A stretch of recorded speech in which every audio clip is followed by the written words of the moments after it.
할렐루야, 안녕하십니까? 하나님께서 여러분 한 사람 한 사람을 사랑하시고 있습니다.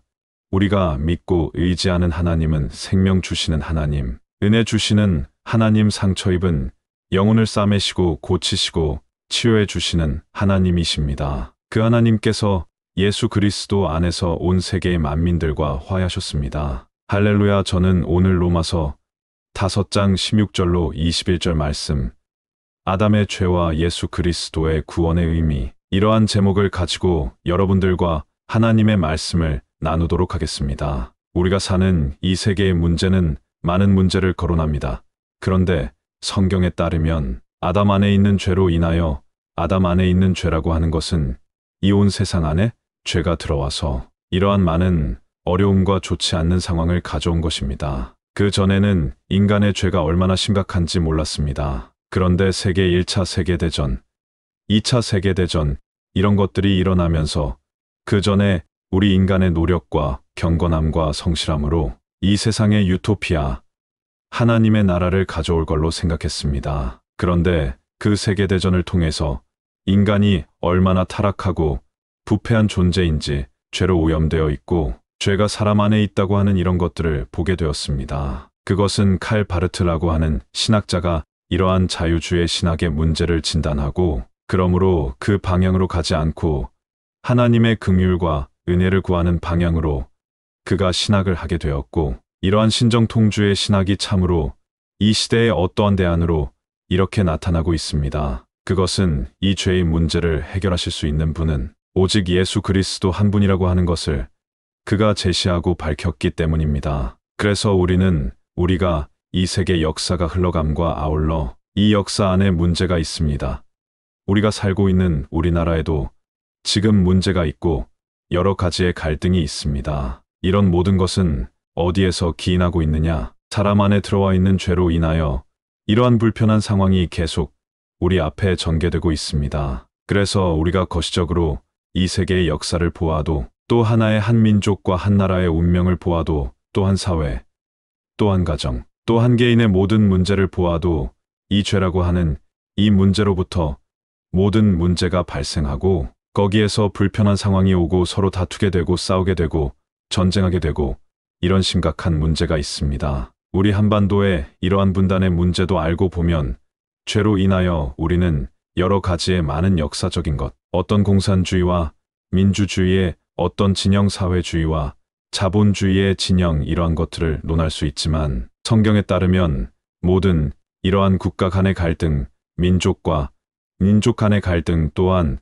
사회 안의 빈부 간의 갈등, 또 이 성별로 인한 남녀 간의 갈등, 가정 안에 심지어는 함께 생활을 하는 사람들 사이에서도 갈등의 구조가 있습니다. 이러한 것은 성경에 따르면 다 죄로 인하여 이러한 갈등과 문제가 야기된다고 하는 것입니다. 그래서 우리들은 이 죄의 문제를 해결하면 우리 개인의 자유함과, 물론 개인이 구원받는 것뿐만 아니라 그 가정이 구원을 받고, 그 사회가 구원을 받고, 그 나라와 민족이 구원을 받는 것입니다. 그래서 이 죄의 문제를 심각하게 다루어야 되는 것이지, 죄로 말미암아 인하여 나타나는 어떤 현상을 우리가 진단하고 고치려고 하면 문제가 해결이 안 된다는 것입니다. 그래서 성경에서는 근본적인 문제를 다루고 있고, 이 근본적인 문제를 하나님 편에서 다 해결해 놓으시고 우리를 초대하고 있습니다. 여러분 개인의 문제도 이 성경 안에 나타나 하나님의 구원의 역사 안에 참여하면 여러분 개인의 문제가 해결됩니다. 더 나아가면 여러분의 가정에 무슨 갈등이 있고 곤란한 상황이 있고 어려움이 있습니까?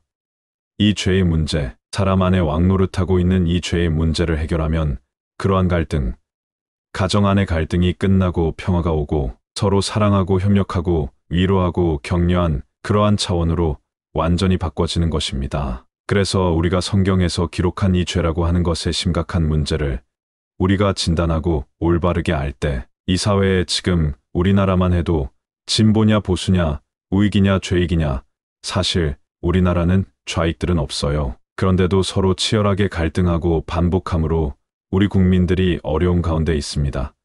그래서 우리들은 이러한 문제를, 우리 예수님을 믿고 하나님의 자녀된 사람들은 이러한 문제를 어떻게 다뤄야 되느냐? 아, 죄의 문제구나. 이러한 것을 다뤄야 된다는 것입니다. 칼 바르트라고 하는 신학자가 이 모든 사회라든가 나라의 문제, 민족의 문제, 또 그 가정과 개인의 문제가 죄라고 하는 것을 보았습니다. 그래서 그는 그 죄의 문제를 해결할 수 있는 유일한 길은 하나님의 아들 예수 그리스도 외에는 없음을 보았던 것입니다. 그래서 심지어는 이 성경의 중요한 점을 그가 봤습니다만 성경보다 더 중요한 분이 누구냐, 더 놀라운 분이 누구냐, 바로 예수 그리스도라고 하는 것입니다. 예수 그리스도만이 길이요, 진리요, 생명이 되시는 겁니다. 이 성경은 예수 그리스도를 가리키고 증언하고 있는 것입니다. 그 성경을 예수 그리스도 위에 두다 보면 그 문제 해결이 되질 않습니다. 그래서 바르트 같은 그런 신학자는 그리스도 중심의 신학을 하고 예수 그리스도가 그 모든 문제의 대안이 되신다는 것, 구원이 되신다는 것을 그가 제시한 겁니다. 그래서 우리들은 성경을 보면서 우리 가정의 문제를 막 해결해달라 그러는데 이 가정의 문제는 이미 하나님 편에서 다 해결해 놨습니다. 우리 그리고 가정의 문제, 나 개인의 문제는 죄의 문제입니다. 죄라고 하는 이 문제를 해결하신 우리 예수님께 나가면 해결이 되는 것입니다.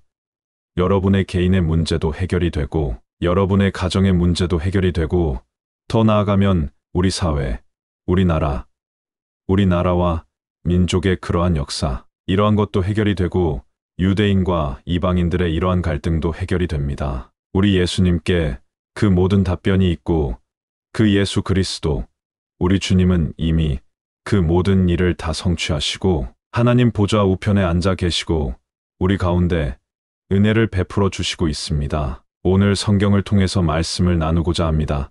먼저 이 기독교에서는 죄에 대한 것을 어떤 우리의 나쁜 행실이라는 것을 말하기보다는 기독교에서 말씀하는 죄라고 하는 것은 하나님의 생명에서 떠나 있는 것, 하나님을 떠나서 하나님과 관계가 단절되어 있는 것이 죄입니다. 그래서 이 아담이라고 하는 사람이 죄를 범했고 이 세상 안에 죄를 가져온 장본인인데 이 아담이 죄를 범한 그것은 하나님과의 관계의 단절입니다. 하나님의 생명에서 떠난 것입니다. 그가 하나님의 말씀을 떠났을 때 하나님의 생명에서 떠났고 하나님과의 관계가 단절이 되었고 이제는 하나님께 의존된 존재가 아니라 자기의 독자적인 힘으로 자기 인생을 살아가는데 결국은 하나님의 생명에서 떠난 그 사람은 죽음으로 그 자기 인생을 마지막 마감하는 그러한 운명에 처하게 됐습니다. 그런데 아담 혼자만 그러한 운명에 처하게 되었느냐? 아담 안에 있는 온 인류가, 온 세상, 만민이 이러한 죄로 인해서 죽음에 처하게 되는 위기의 상황에 동참하게 된 것입니다. 그래서 기독교에서 말하는 죄라고 하는 것은 우리가 말하는 세상에서 말하는 나쁜 행실을 말하기보다는 하나님의 생명에서 떠나고 하나님의 말씀에서 떠나고 하나님과의 관계가 끊겨 있는 그런 상태를 죄라고 하는 것입니다. 그래서 그 죄가 사람 안에 들어와 있기 때문에 많은 사람들이 하나님이 주신 공기와 햇빛과 물과 하나님이 주신 땅과 이 땅에 있는 모든 자을 다 내다 쓰고 그러면서도 하나님께 영광을 돌리지 않고 감사하지 않는 거예요. 왜? 죄라고 하는 것은 하나님과 관계가 단절이 되어 있기 때문에 눈이 멀어버린 겁니다.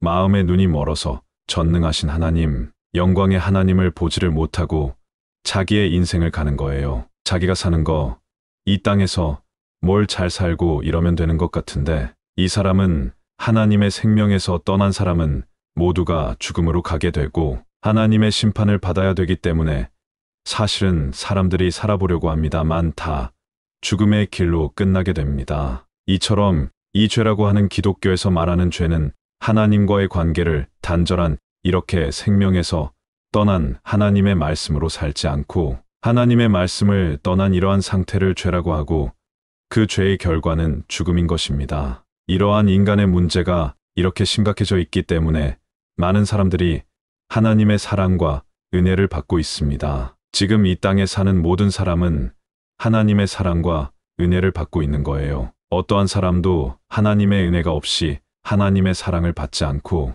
하나님의 공급이 없이 이 땅에 존재하는 인간은 아무도 없습니다. 그리고 지금 예수 그리스도께서 오신 지 2000년이 지금 넘었는데 이 땅에 사는 모든 사람들은 하나님의 아들 예수 그리스도의 그 구속의 은혜로 인하여 하나님께서 심판하시지 않고 이 지구에 있는 많은 생명체가 나와서 이렇게 번성하도록 하나님께서 허락하신 거예요. 그 모든 믿는 자나 믿지 않는 자나 하나님의 아들 예수 그리스도의 은혜를 받고 있는 거예요. 사실은 그걸 가지고 가리켜서 일반 은총이라고 합니다. 그런데 그 모든 은혜를 받고 있는데 그 은혜를 알지를 못하는 거죠. 왜?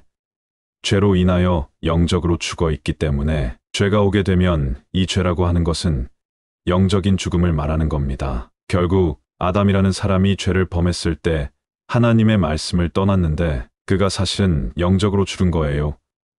하나님을 알기는 알지만 하나님을 피하여 숨게 되고 하나님을 떠나게 되고 하나님과 관계없이 독자적으로 자기 삶을 살다가 슬픈 인생길을 가다가 죽음으로 끝나게 됩니다. 이렇게 인간은 하나님의 말씀을 떠나고 하나님의 생명을 떠났을 때 그는 영적으로 죽은 상태가 돼 가지고 하나님과 교통함이 없는 거죠. 이 모든 세상 사람들이 영적으로 믿지 않는 자들은 예수님을 영접하지 않는 사람은 영적으로 죽어 있는 상태가 돼 가지고 자기 인생길을 가는 거예요. 어디서 왔다가 무엇을 하다가 어디로 가야 되는지를 잘 모르고 있습니다. 그래서 하나님께서는 하나님의 아들을 보내셔서 사람의 죽었던 영을 살리신 거예요. 그래서 그 영을 살리셔 가지고 그 영 안에 생명 주는 영이신 하나님의 성령, 하나님께서 오셔서 그 사람들과 함께 이 세상에서 하나님의 아들을 대표하는 사람들로 일으키려고 하는 거예요. 하나님의 의도와 목적은 뿐만 아니라 그 생명 주는 영이신 하나님의 영이 오셔서 마지막 날에 그리스도가 이 땅에 재림하는 그날에 그 사람들을 영광의 몸으로 그리스도의 그런 영광의 몸으로 변화시키는 겁니다. 그러니까 아주 중요한 것은 우리 영이 하나님과 교통하느냐 하나님을 인정하느냐 여기에 우리의 구원이 달린 겁니다. 그래서 우리 예수님께서 이 세상에 오셔서 살리는 것은 영이니 육은 무익하니라 이런 말씀을 하실 정도입니다. 그러면서 너희들은 먼저 하나님의 나라와 의를 구하라 이런 것은 영적으로 하나님 아버지와 함께 영 안에 거하고 영 안에서 예배하고 영의 양식을 먹고 말씀이 곧 하나님의 영의 양식입니다. 사람에게 이런 식량이 꼭 필요한 건데 이 사람 거듭난 하나님의 자녀들에게는 반드시 하나님의 말씀, 영의 양식이 필요합니다.